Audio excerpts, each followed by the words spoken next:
ఇచ్చుదాము. పరిశుద్ధుడా, ప్రేమగల తండ్రి, కృపగల దేవ, శాశ్వతమైన ప్రేమతో మమ్మల్ని ప్రేమిస్తున్న మా పరలోకపు తండ్రి, కుమార, పరిశుద్ధాత్మ త్రియేక దేవుడా, ఈ దైవిక ఆరాధనలో నీ పవిత్ర హస్తాన్ని చాచి మా హృదయాలను తాకి ముట్టి ప్రతి కుటుంబానికి విలువైన ఘనమైన ఆశీర్వాదములు, ఆశీస్సులు మా హృదయాలలో మీరు నింపుతూ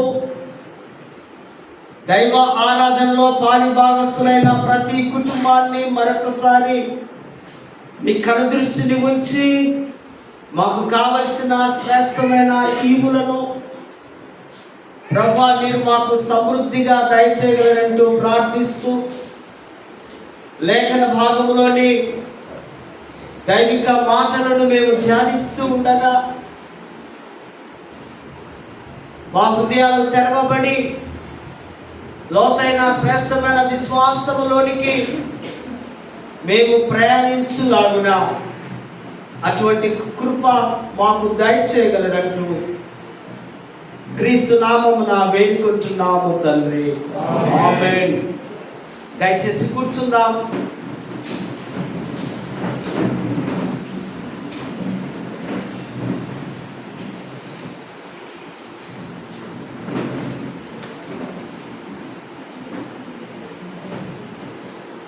దేవుని మహాపరిశుద్ధ నామానికి మహిమ, స్తుతులు, స్తోత్రములు కలుగును గాక. అదేవిధంగా ఈ ఘనమైనటువంటి ఆరాధన భయముతో, భక్తితో, శ్రద్ధతో వినడానికి, బోధించడానికి మనకు ఈ కృప, ఈ భాగ్యాన్ని అనుగ్రహించినటువంటి అధ్యక్ష మండలపు పీఠాధిపతి గారైన most reverend doctor professor Reuben Mark తల్లి గారికి, అధ్యక్ష మండలపు vice chairman reverend doctor T Bhaskar Rai గారికి, అధ్యక్ష మండలపు డిసిసి చైర్మన్స్, క్లర్జీ ఆఫీసర్స్, నాయకులు, మండలంలో ఉన్నటువంటి ప్రతి కుటుంబానికి, CSI Wesley church Jagadigutta pastorate పక్షముగా, మా కుటుంబ పక్షముగా వారికి అందరికీ నా నిండు కృతజ్ఞత వందనములు తెలియపరుస్తూ, మరి స్థానిక నాయకులు, స్థానిక సంఘానికి, ఈ ఆరాధనకి ఇచ్చేసినటువంటి మీ అందరికీ కూడా దేవుని నామములో మీకు శుభములు, దైవ ఆశీస్సులు తెలియపరుస్తున్నారు. క్రీస్తునందు ప్రేమైనటువంటి పరిశుద్ధ దైవిక సమూహమా, నేడు ఈ దినం మహా గొప్ప థీమ్, అంశం family sanctuary of non violence, కుటుంబం అహింసకు అభయ నిలయం. ఈ 2025 సంవత్సరంలో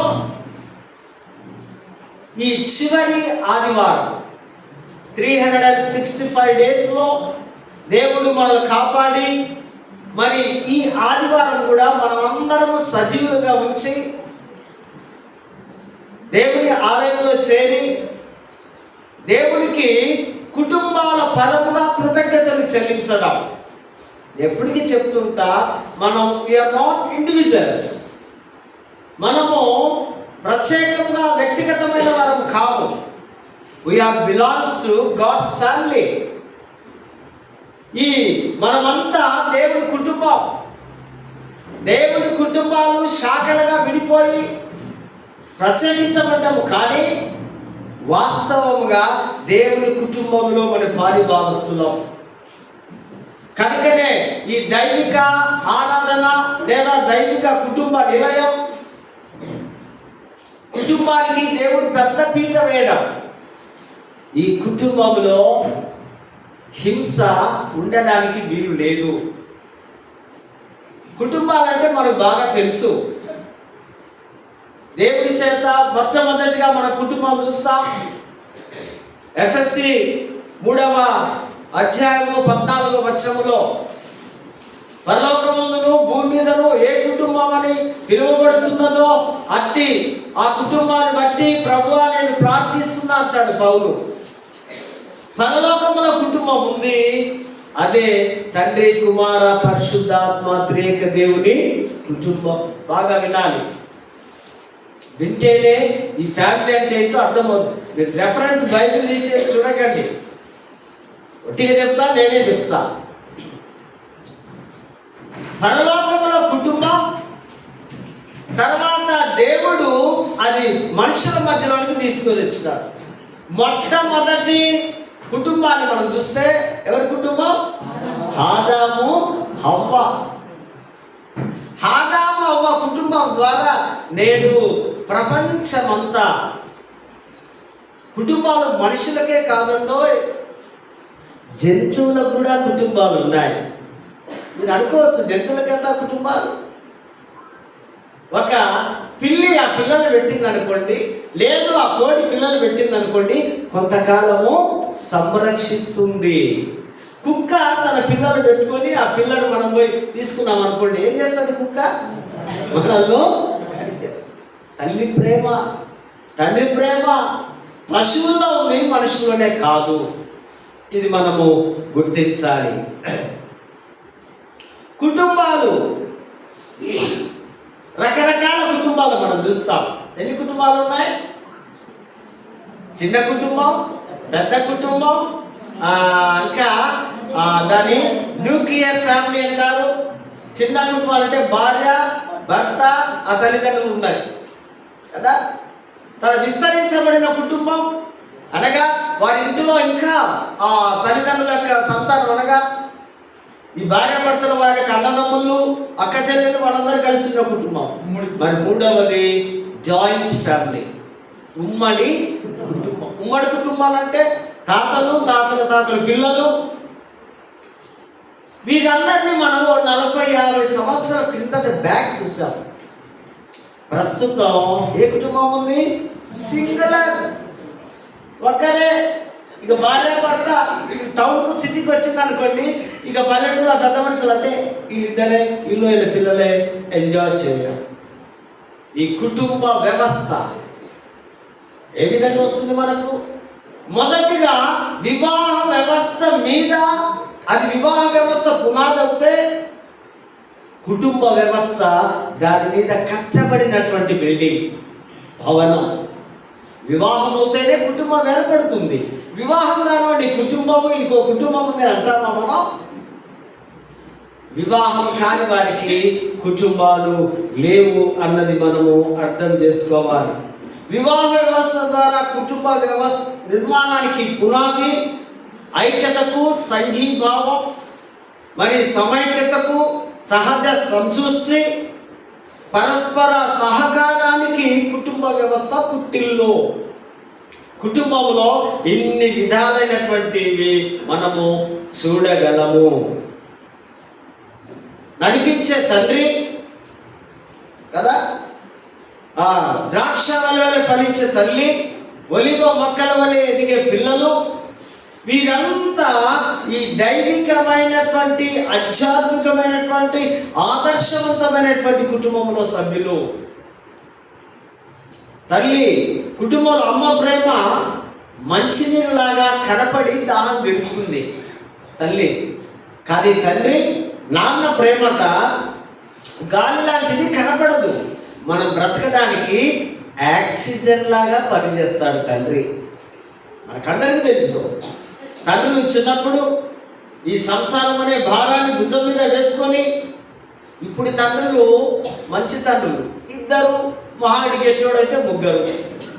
ఆ దినాల్లో 5, 6, 9, 10 కదా. ఇప్పుడు ఆ కుటుంబ సంసార భారం తేలికైపోయింది ఈ దినాల్లో. సో ఈ విధంగా ఈ బలమైన కుటుంబాన్ని ఇక్కడ మనము చూస్తున్నాం. ఇది ఒక యూనిట్, ఒక వ్యక్తుల సమ్మేళనం. దాంపత్య ఫలితముగా బిడ్డలను కని కదా, బాధ్యతను భుజాన వేసుకొని జీవితాంతము కలిసి ప్రయాణించే సుదీర్ఘమైన వ్యవస్థ ఈ కుటుంబం. ఇదేదో టెంపరవరీది కాదు, ఏదో కొంతకాలం నుండి చేసేది ఈ కుటుంబము కాదు అని మీకు నేను జ్ఞాపకము చేస్తూ ఉంటున్నాను. Family as a gift of God. కుటుంబం అన్నది ఇది ఒక బహుమతి, ఇట్స్ ఎ బూన్, ఒక వరం. చాలా బైబిల్లో మనకు తెలుసు, మంచి కుటుంబాలు ఉన్నాయి, చెడు కుటుంబాలు ఉన్నాయి. మంచి కుటుంబాలు ఏమున్నాయి? అబ్రహాం కుటుంబం, ఇస్సాకు కుటుంబం, అంటే దీవించబడ్డ కుటుంబం. ఇవన్నీ మంచి కుటుంబాలుగా. యెహోషువ కుటుంబం, యెహోషువ అంటాడు కదా, నేనును నా ఇంటి వారు 24 వచ్చారు, మేము ఆయననే సేవిస్తాం. మంచి కుటుంబం కదండి. ఇంకా దావీదు కుటుంబం, వీరంతా భయము భక్తి కలిగి దేవుణ్ణి అనుసరించే ఆదర్శవంతమైన కుటుంబాలుగా మనము చూస్తూ ఉంటున్నాం. ఇది కేవలం మానవుల యొక్క సమూహము, యూనిట్ కాదు. కుటుంబం అంటే ఇది ఒక దైవిక సృష్టి, పరిపూర్ణత, సహవాసానికి ప్రతిధ్వనిలా ఇది ఒక పవిత్ర స్థలం. ఈ కుటుంబంలో శాంతి, ప్రేమ, సమాధానము, ఆరోగ్యము, మంచితనము కదండి. కుటుంబాల్లో ఇవన్నీ మనకు కనిపిస్తూ ఉన్నాయి. ఇది ఒక పవిత్ర స్థలం, క్రమశిక్షణకు, పోషణకు ఒక నిలయం. కుటుంబంలో డిసిప్లైన్ అంటూ ఉంటాం, సంఘంలో డిసిప్లైన్ అని అంటూ ఉంటా. కారణం ఇవన్నీ దేవునికి దైవికమైనటువంటి సూత్రాలు. కనుకనే ఈ యొక్క కుటుంబాల విలువలు ఇక్కడ మనము చూస్తుంటున్నాం. ఫ్యామిలీ ఎథిక్స్, ఫ్యామిలీ వాల్యూస్ మనకి ఇప్పుడు అర్థం కాదు. వివాహ సంబంధంలో వారు గమనిస్తారు, ఏ ఫ్యామిలీ ఎలాంటి వారికి మేము మా అబ్బాయిని మా అమ్మాయిని ఇవ్వాలి. బ్లైండ్గా, గుడ్డిగా ఎవరు చేసుకోరు, ఎవరు ఆ విధంగా స్టెప్ వేయకూడదు. వివాహం అనగానే చాలా జాగ్రత్తగా ఫ్యామిలీ అంతటిని పరిశీలన చేయాలి. సామాజిక కుటుంబములకు 5 రకాలైనటువంటి సూత్రాలు ఉన్నాయి, విభజనలు ఉన్నాయి. నంబర్ 1, చిన్న ఫ్యామిలీ. ఇది పేరెంట్స్, చిల్డ్రన్స్ ఉండేది. ఇది చట్టపరమైన సామాజిక వ్యవస్థ, లీగల్ అండ్ సోషల్ ఇన్స్టిట్యూషన్. కుటుంబం అంటే చట్టపరంగా ఉండాలి. మీ ఇష్టానుసారంగా చట్టానికి లోబడక, రూల్స్ అండ్ రెగ్యులేషన్ లోబడక ఉంటే గవర్నమెంట్ చట్టం ఒప్పుకోదు. సో నెంబర్ 3, భావోద్వేగ బంధం, ఎమోషనల్ బాండింగ్. అంటే క్రై, డెత్, సిక్. కుటుంబంలో కొన్నిసార్లు ఏడుపులు వస్తాయి, కొన్నిసార్లు దుఃఖం వస్తాయి. ఏడ్చేవారు ఎవరు లేరా? దుఃఖించేవారు ఎవరు లేరా? తప్పనిసరిగా ప్రతి కుటుంబంలో ఈ సంఘటనలు జరుగుతాయి. ఎవరైనా మరణించినప్పుడు, సిక్గా ఉన్నప్పుడు, శోధనలు వచ్చినప్పుడు, మన పిల్లలు మన మాట వినక చెడు త్రోవలో వెళ్ళినప్పుడు తల్లిదండ్రులుగా, పెద్దలుగా దుఃఖించే ఎమోషనల్ ఈ ఫ్యామిలీలో మనము, ఈ బ్యాక్గ్రౌండ్లో మనము చూస్తూ ఉంటున్నాం. 4వదిగా ఆ పాత్రలు మరియు బాధ్యతలు, rules and responsibilities according to. ఇది ఆ కుటుంబంలో కొన్ని రూల్స్ ఉండాలి. ఈ టైంకి భోజనం చేయాలి, ఈ టైంకి ప్రార్థనకి వెళ్ళాలి, ఈ టైంకు కాలేజ్కి, స్కూల్కు. నీ ఇష్టం వచ్చినట్టుగా చేయడానికి కుదరదు. క్రమశిక్షణ పిల్లలకు మనము నేర్పించాలి. నువ్వు గుడికి పో అని 14-15 సంవత్సరాల పిల్లడికి చెప్పి నువ్వు సినిమాకో ఎటో తెలుసాగా తిరిగావనుకో, అడిగిపోతాడా? నువ్వు పోతే నీ వెంబడి నీ కొడుకు, నీ పిల్లలు వస్తారు. దట్ ఈస్ డిసిప్లైన్, క్రమశిక్షణ. ఈ పాత్ర, రోల్, పేరెంట్స్, తల్లిదండ్రులు. అందుకే ఇది పెద్ద టీచింగ్. ఈ ఫ్యామిలీ టీచింగ్ అంటే మామూలు మాట కాదు. ఈ బాగా తల్లిదండ్రులుగా, పెద్దలుగా మనము నేర్చుకోవాలి. According to Bible 4 types of families, 4 రకములైన కుటుంబాలు మనము చూస్తూ ఉంటున్నాం. దేవుడు నిర్దేశించిన నిర్మాణం, గాడ్ ఆర్డెన్డ్ స్ట్రక్చర్, దేవుడి సృజనాత్మక స్వభావము ప్రతిబింబం. స్త్రీ పురుషులు వారు కలిసి జీవించి, ఫలించి, అభివృద్ధి చెంది వారు పిల్లలపై, వారి పిల్లలు, వారి కుటుంబంలో వారందరూ కలిసి కేంద్రీకృతం కావాలి, అభివృద్ధి చెందాలి ఫ్యామిలీ. ఇది దేవుడి చిత్తం, ఇట్స్ గాడ్స్ విల్. నెంబర్ 2, ఆధ్యాత్మిక పోషణ, స్పిరిచువల్ న్యూట్రిషన్. దేవుని ఆజ్ఞలు జీవించడానికి మొదటి స్థలం ఫ్యామిలీ. ద్వితీయోపదేశకాండం 6వ అధ్యాయం, యెహోవాను మీరు ప్రేమించాలి, ఆయన ఆజ్ఞలను ఓ పిల్లలారా మీ నుసట మీద, నీ చేతి మీద విని కట్టుకుని రోజు నీవు దాన్ని పఠనము చేయాలి. టీచర్స్ ఇన్ హౌస్, ఓన్లీ పేరెంట్సే నేర్పించాలి దేవుని మాటలను. దేవుని మాటలను, ఆజ్ఞలను మనం బ్రతకడానికి నీ వాక్యము నన్ను బ్రతికిస్తుంది. నీ వాక్యము లేకపోతే, అది ఆధారము కాకపోతే నాకు జీవము జీవితము లేదు ప్రభువా అని కీర్తనకారుడు రాస్తున్నాడు. 3వదిగా తరతరాలుగా బాధ్యత, ఇంటర్ జనరేషనల్. ఇది తరతరాలుగా రెస్పాన్సిబిలిటీ. తల్లిదండ్రులు పిల్లలు తల్లిదండ్రులకు లోబడాలి, తల్లిదండ్రులు పిల్లలను ప్రేమించి దేవుని చేతిలో ఉంచాలి. ఇది తరతరాలు దేవుని వెంబడించేవారు ఎన్ని తరాలైనా దేవుని కృపలో వారు వృద్ధి పొందగలరని వాక్యము చదివిస్తూ ఉంటుంది. 4వది క్షమాపణ, కృప, ప్రేమ. కుటుంబంలో ఏముండాలి? Forgiveness, grace and love. క్షమించాలి. బిడ్డలు తప్పు చేస్తే, బిడ్డలు మన చేతికి అందకుండా పోతే వారిని క్షమించి ప్రేమించి వారి మీద కృప చూపాలి. బైబిల్లో చాలా తల్లులను వారు క్షమించినట్టుగా మనం చూస్తూ ఉంటున్నాం. క్షమాపణ, ఈ ప్రేమ యేసు ప్రభువే మనకు నేర్పిస్తున్నారు. కల్వరి ఆ సిలువలో మనం నేర్చుకున్నాం. మరి కుటుంబం భయానికి కాదు, బాధ్యత.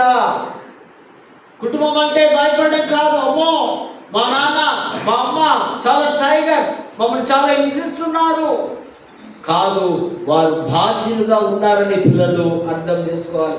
అణచివేతకు కాదు, ఇది ఆదరించడానికి కుటుంబం. మరి హింసకు కాదు, శాంతి కొరకు.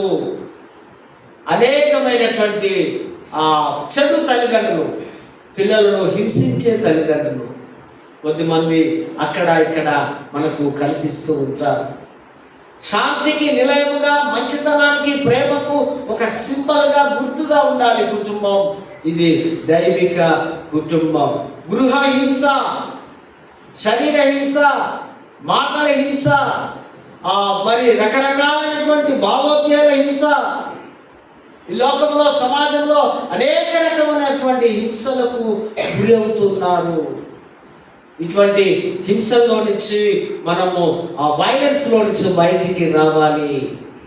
దేవుని యొక్క ఆ కృప, దేవుని యొక్క దయలో ఏ కుటుంబాలు అయితే పెరుగుతాయో వారి లోపల, వారి ఇంటిలో హింసకు తావు లేదు. దేవుడు కుటుంబాలు కట్టివాడు, సైతానుడు కుటుంబాలను కూర్చేవాడు. యెహోవా ఇల్లు కట్టించని ఎడల కట్టువారి ప్రయాసము వ్యర్థమే. నీ కుటుంబం సమృద్ధివంతంగా, క్షేమకరంగా ఎదగాలంటే దేవుడే నీ కుటుంబంలో ఒక అధిపతిగా, ఒక అధికారిగా, ఒక తండ్రిగా, ఒక నాయకుడిగా ఉండాలి. ఆయనే పోషణకర్తగా ఉండాలని దేవుడి వాక్యము సెలవిస్తుంది. కుటుంబం బాగుంటే సమాజం బాగుంటుంది, సమాజం బాగుంటే దేశం బాగుంటుంది, దేశం బాగుంటే ప్రపంచమే బాగుంటుంది. కలహాలు, కష్టాలు, చెడు, బూతులు ఎక్కడి నుంచి వస్తాయి? కుటుంబములో ఆ బిడ్డలు, సభ్యులు చాలా జాగ్రత్తగా బ్రతుకుతే, మంచి పద్ధతిలో పిల్లలు పెంచితే వాడు సమాజానికి పెద్దవాడైనప్పుడు గొప్పవాడవుతాడు, మేలు చేసేవాడవుతాడు. ఎప్పుడు కొట్లాటలు, తిట్టుకుంటూ భార్యాభర్తలు ఉంటే వారిని చూస్తూ పెరుగుతున్న పిల్లలు ఏమవుతారు? వారు కూడా పెద్దగా అయిన తర్వాత బయట వాడు ఒక రౌడీలాగా, దాదాలాగా, గుండాలాగా, అహింసకు వాడు హింసను చేసేవాడుగా తయారవుతాడు. మొదటిగా సమాజము, మన సొసైటీలో, ఈ కుటుంబంలో నుంచి బయటికి సొసైటీలో వెళ్ళేవారు మన పిల్లలు, మనం మొదటిగా ఇది నేర్చుకోవలసిన అవసరం ఉంది. A family is a fundamental social event, a group of people related, blood, marriage, adoption and etc. అనగా ఈ యొక్క కుటుంబం అనేది రక్తం, వివాహం, దత్తత ద్వారా ఏర్పరచబడిన సామాజిక యూనిట్, ఒక గుంపు, ఒక మంద. ఈ మందలో దేవుని హస్తం ఉండాలి, ఈ మందలో దేవుని కృప ఉండాలి. అప్పుడే మన కుటుంబాలు బహుగా దీవించబడతాయి. ఈ లోకంలో 3 రకములైనటువంటి కుటుంబ మనం చూస్తాం. చిన్న అనుకున్నాం కదా, children with parents, small family, ఇంకోటి పెద్ద family, wife, husband, brothers, sisters, చాలా మంది ఉన్నవారు. తర్వాత విస్తరించబడిన కుటుంబం, జాయింట్ ఫ్యామిలీ, ఉమ్మడి కుటుంబం, కజిన్స్ అని, తాతలు, ముత్తాతలు, వారు వీరందరూ కలిసి ఒకే కుటుంబముగా మనము 40-50 సంవత్సరం క్రిందట మనము చూసి ఉంటున్నాం. వీరందరూ కలిసి ఒకే చోట జీవించడం, ఒకే భోజనము చేయడం, ఒకే ప్లేస్లో వారి వారి గదుల్లో వెళ్ళి పడుకోవడం, పనులు చేయడం. ఈ ఉమ్మడి కుటుంబాల్లో లాభాలు, ఉమ్మడి కుటుంబాల్లో ఏం లాభాలు ఉంటాయి తెలుసా మీకు? చెప్తున్నా వినండి. వీరందరూ ప్రతిరోజు అందరికీ వారి కుటుంబం అంతా ఒక పండుగలాగా, సందడిలాగా కదా. ఒక 30-40 మంది ఉన్నారు ఇంట్లో అనుకుందాం, ఎట్లుంటుంది? గోలగోలగా, సందడిగా ఉంటుంది. నెంబర్ 2, స్త్రీలకు గౌరవము, మర్యాద, రక్షణ ఉంటుంది. ఎవడన్నా ఐటీ సైడ్ కన్నెత్తి చూస్తాడా? చూస్తే వాడు కథం అవుతాడు కదా. అమ్మో, వారి ఇంటి సైడు, అమ్మాయిల సైడ్ కానీ, లేకపోతే వారి భార్యల సైడ్ కానీ చూడడానికి వీలు లేదు. ఒక ప్రొటెక్షన్ ఉంటుంది. నెంబర్ 3, విడాకులు, ఆత్మహత్యలు, చెడ్డ పనులు చేయడానికి వీలు లేదు. ఎందుకంటే వారికి ఆ టైం ఉండదు. ఒకటి, ఎప్పటికీ మందే ఉంటారు కనుక వారు ఏమో ఒక ఆత్మహత్య చేసుకోవాలనుకున్నా అది వీలు పడనిది. విడాకులు కూడా వీలు పడదు. కుటుంబంలో ఈ యొక్క జాయింట్ ఫ్యామిలీస్ ఉన్న లాభాలను చూసుకుంటున్నాం. కుటుంబాలు, బంధాలు, బాంధవ్యాలు ఉంటాయి. అమ్మ కురిపించే ప్రేమ అత్యున్నతమైనది, అందరికీ తెలుసు కదా, చాలా అత్యున్నతమైనది.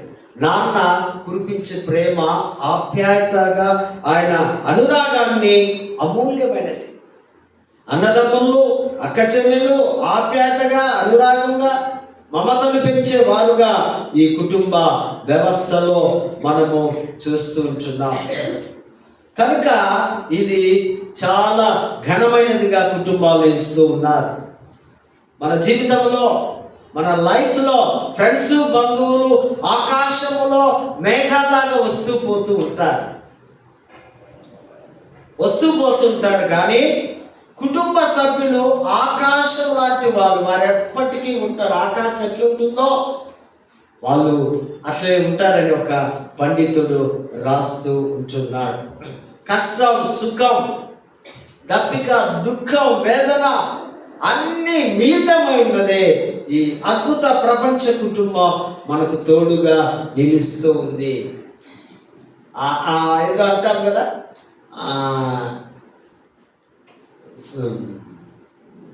సాగరాన్ని అయినా ఈదచ్చునేమో కానీ సంసారాన్ని ఈదలేమంటారు కదా.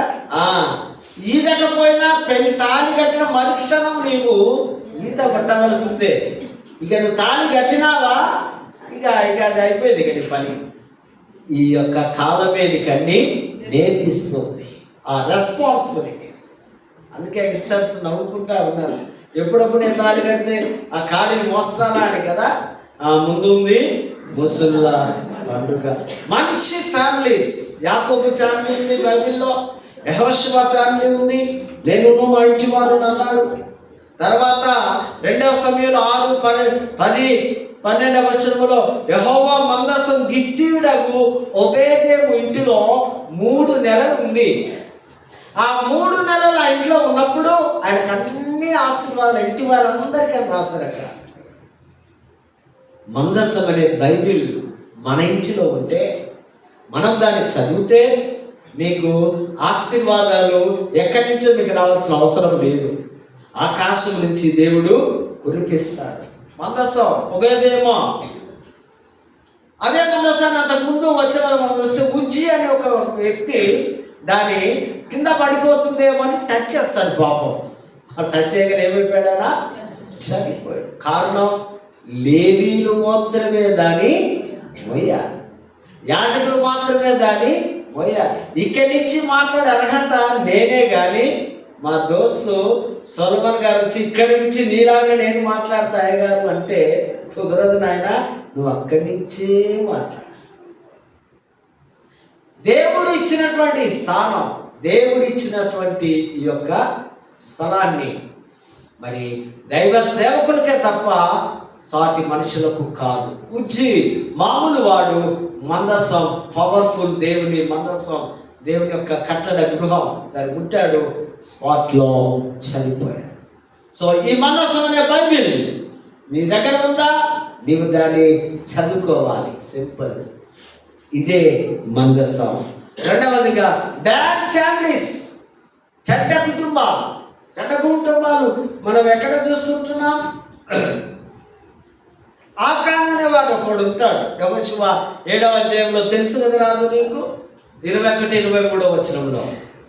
వీడు ఒక బంగారు కడ్డీకి, ఒక షీనార్లా ఒక అలాంటి వస్త్రానికి లేదా వెండికి ఆశపడి దాన్ని దొంగిలించి ఒక ప్రాంతంలో దాచిపెట్టినప్పుడు యెహోషువ అంటే, నాయన ఏమైంది రాబాయ్ నీకు, ఎందుకు ఆ చెడ్డ బుద్ధి వచ్చి ఎక్కడ పెట్టావంటే, ఇంకో పలానా జాగాలో దాచిపెట్టా అంటే యెహోషువ అంటున్నాడు, ఇది అకోరు లోయలోనికి తీసుకెళ్ళి వీరిని వీరి పిల్లలను రాళ్ళతో కొట్టి చంపండి. దేవుని ఆజ్ఞను ధిక్కరిస్తే, నీకు కానుదాన్ని ఆశిస్తే, ఓటీలో ఆ దినాలు అట్లా చేశారు. డోంట్ వరీ, భయపడకండి. ఇప్పుడు ఎవడేం చేసినా ఏమీ లేదు. ఇప్పుడు కృపాకాలము, యేసు ప్రభు అందరినీ కొట్టేస్తున్నాడు, క్షమిస్తున్నాడు. ఆకాను అని చూస్తున్నాం. తర్వాత రెండవ ఎగ్జాంపుల్ కూడా మనకు తెలుసు, బ్యాడ్ ఫ్యామిలీ. 2వ రాజులు 5వ అధ్యాయంలో మనం చూస్తే ఎలీషా యొక్క శిష్యుడు ఎవడైనా గెహాజీ. ఆయన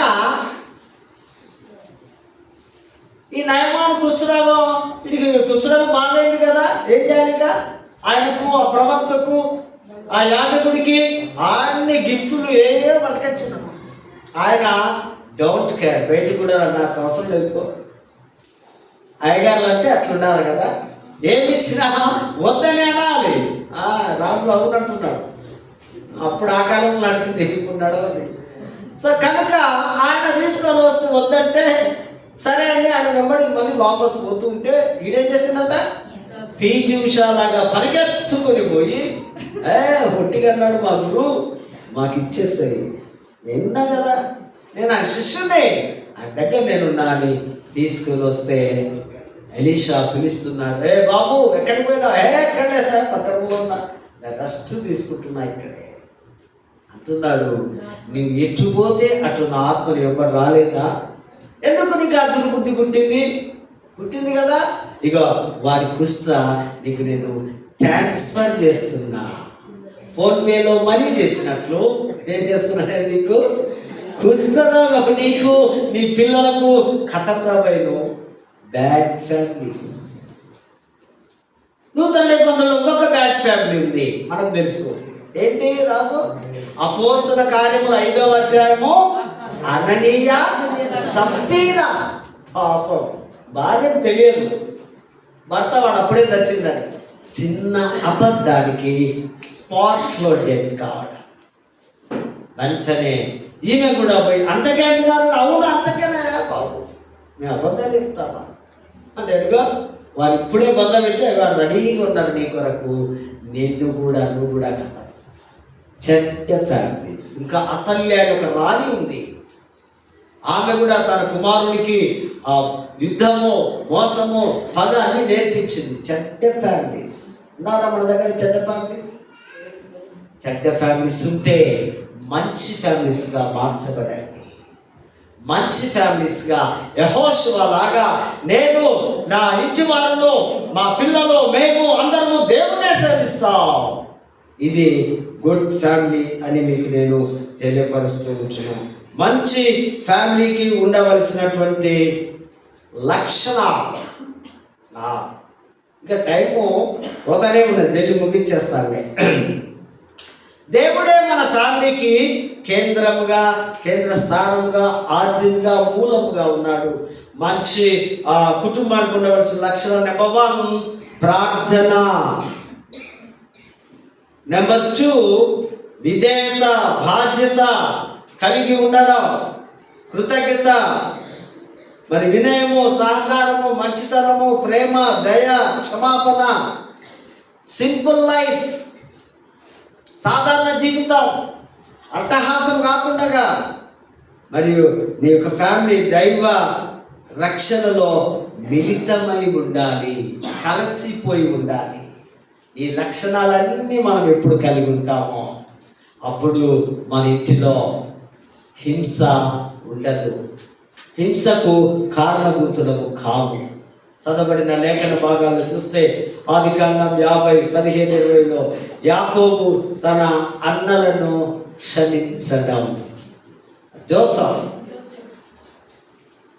జోసఫ్ తన అన్నలను క్షమిస్తూ ఉన్నాడు.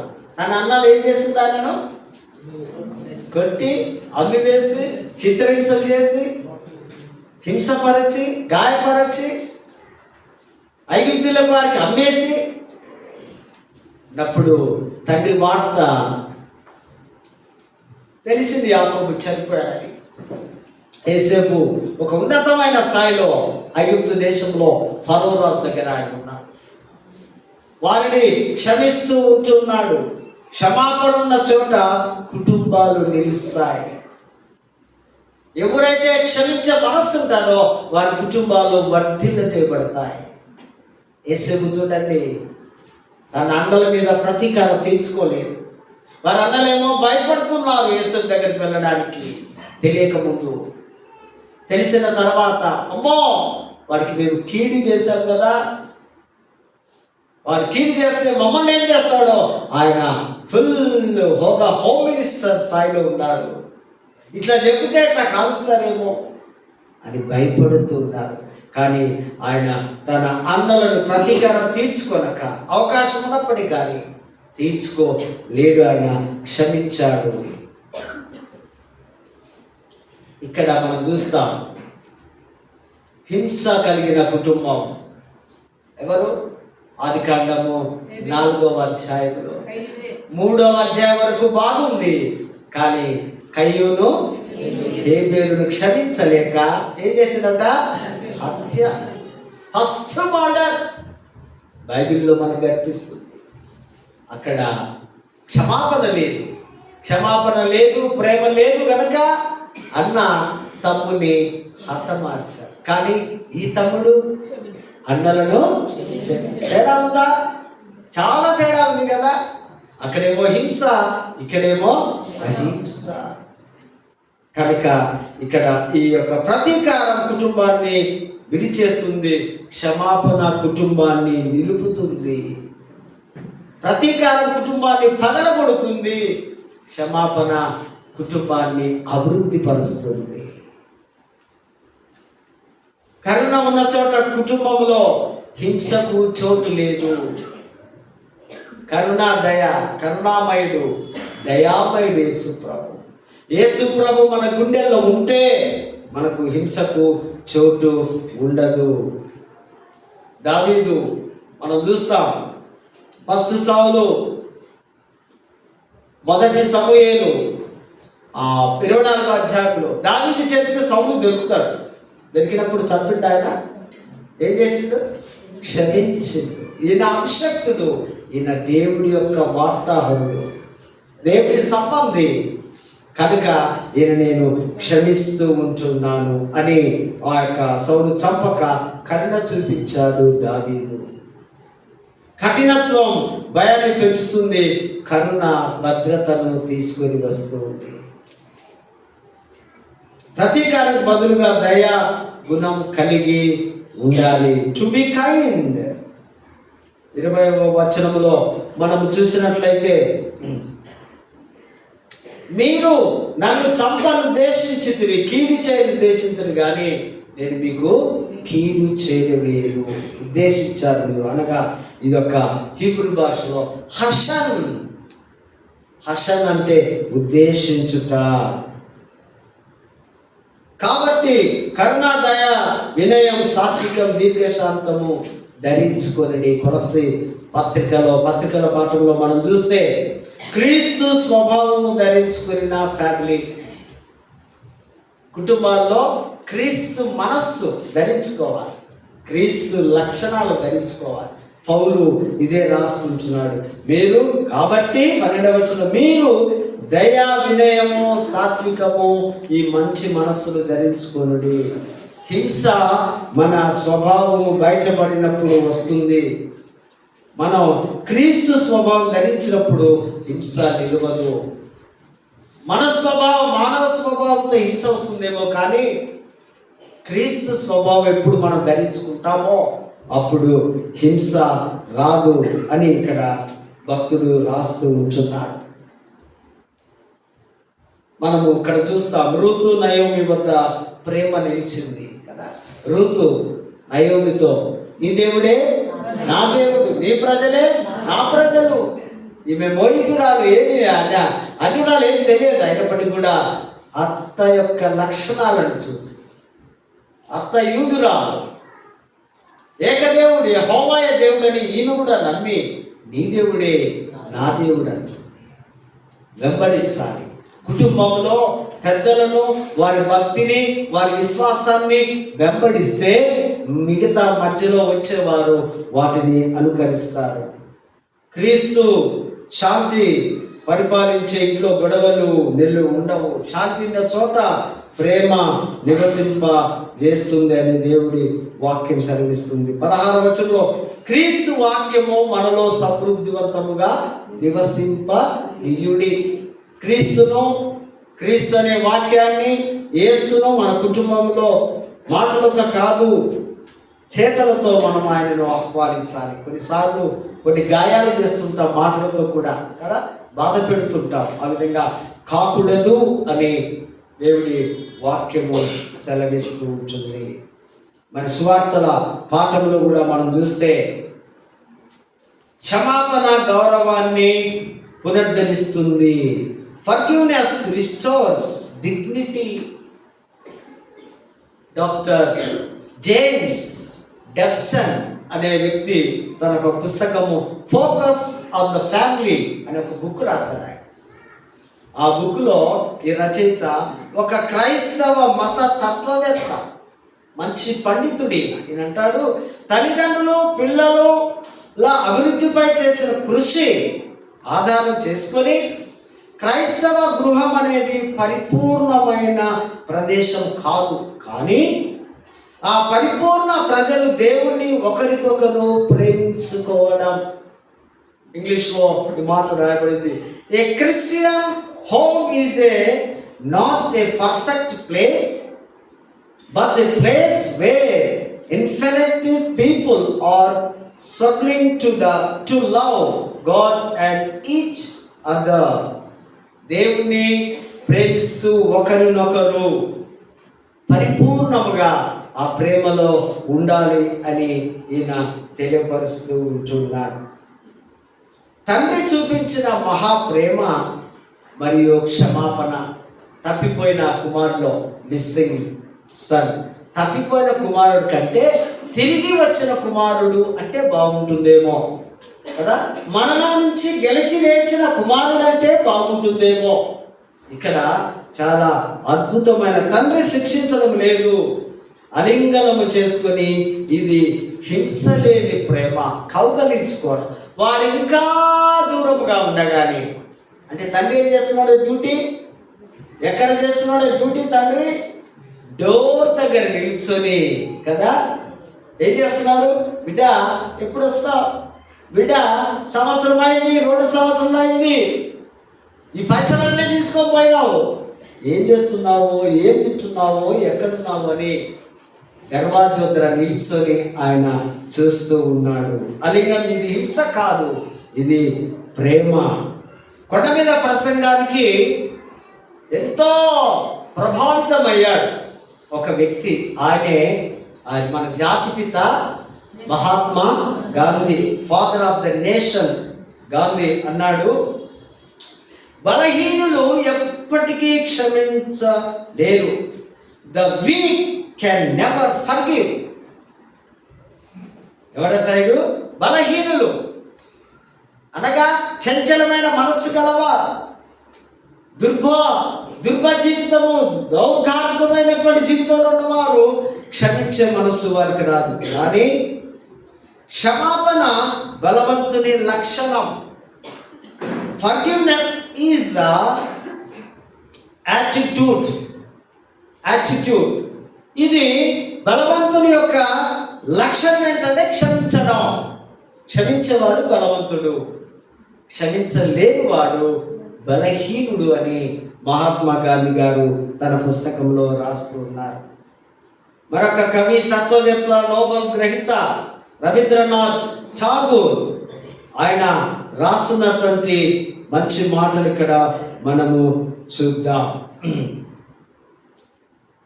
ప్రేమ అనేది అంతులేని రహస్యం, ఎందుకంటే దానిని వివరించలేము. Love is an endless mystery, for it has nothing else to explain it. దీన్ని వివరించ శక్యము కాదు. ప్రేమ అనేది అంతులేని రహస్యం. చాలా ప్రేమలు ఈ లోకంలో మనం చూస్తూ ఉంటున్నాం, కానీ అగాపే దైవిక ప్రేమ ఒక ప్రత్యేకమైనదిగా మనము గమనిస్తూ ఉంటున్నాం.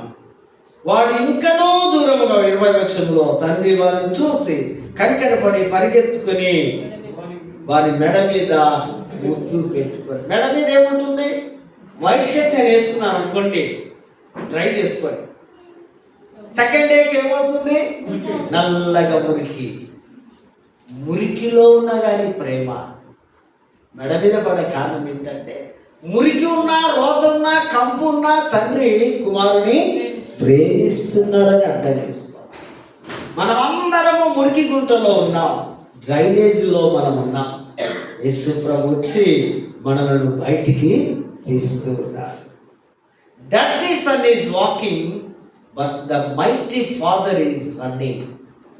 ఈ తండ్రి అయిన యేసు పరిగెత్తుకొని వస్తున్నాడు. ఆ రోతగా ఉన్న వాడేమో, వాడి పరిగెత్తడానికి బలం ఉందా? ఎందుకు లేదు? తిండి లేదు, నిద్ర లేదు, స్నానం లేదు, అసహ్యంగా ఉన్నాడు, నీరసంగా ఉన్నాడు. కనుక వాడు మెల్లమెల్లగా వస్తూ ఉన్నాడు. వచ్చి అద్భుతమైన మాట అంటున్నాడు, ఇదిగో పరలోకముకు నీకు నేను విరోధముగా పాపము చేస్తున్నాను, ఇక నిన్ను నేను తండ్రి అని పశ్చాత్తాపడుతున్నావా? పశ్చాత్తాపము క్రైస్తవ జీవితంలో అతి ప్రాముఖ్యమైనదని మీకు నేను జ్ఞాపకము చేస్తూ ఉంటున్నాను. కనుక ప్రభు మనలను చూస్తూ ఉంటున్నాడు. Let me close. అక్కడ యేసేపు తన అన్నలను క్షమించి ఉన్నాడు. ఇక్కడ ఎఫెసీ ఆ పత్రికలలో, కొలస్సీ పత్రికలో పౌలు క్రీస్తును మాత్రమే మీరు ధరించుకోండి మీరు మీ కుటుంబాల్లో. సువార్తల పాఠంలో తండ్రి తన కుమారుని పరిస్థితి ఎంత డర్టీగా ఉన్నా, ఈయన చనిపోయి తిరిగి లేచిన నా కుమారుడని గొప్ప విందును చేస్తున్నట్టుగా ఇక్కడ మనం చూస్తున్నాం. ప్రియమైన వారలారా, మన కుటుంబాలు ఎలా ఉన్నాయి? మన కుటుంబాల్లో మరి హింసకు బదులుగా హింసించే కుటుంబాలుగా, హింస లేని కుటుంబాలుగా క్రైస్తవ కుటుంబాలు ఉండాలి. అదే దేవుడు కోరుకుంటున్నాడు. అటువంటి కృప పరిశుద్ధాత్మ నడిపింపు, దైవాశీస్సులు దేవుడు మనకు సమృద్ధివంతంగా అనుగ్రహించుగాక. పరిశుద్ధుడ ప్రేమగల తండ్రి, నీకు వందనాలు. మీరిచ్చిన జ్ఞానము, మీరిచ్చిన ఆలోచన బట్టి కొన్ని నిమిషాలు దేవుని మాటలు మేము ధ్యానించాము. మా హృదయాలలో భద్రపరచుకోవడానికి సహాయం చేయండి. క్రీస్తును సంపూర్ణంగా మేము విశ్వసించడానికి, ఈ లోకంలో ఉన్న వాటిని అన్నిటిని విడిచిపెట్టి సిలువను మాత్రమే హత్తుకొని జీవించులాగా సహాయం చేస్తూ జరవచ్చినప్పుడు వీళ్ళందరూ దీవించగలరని క్రీస్తు నామమున వేడుకొంచున్నాము తండ్రి. ఆమేన్.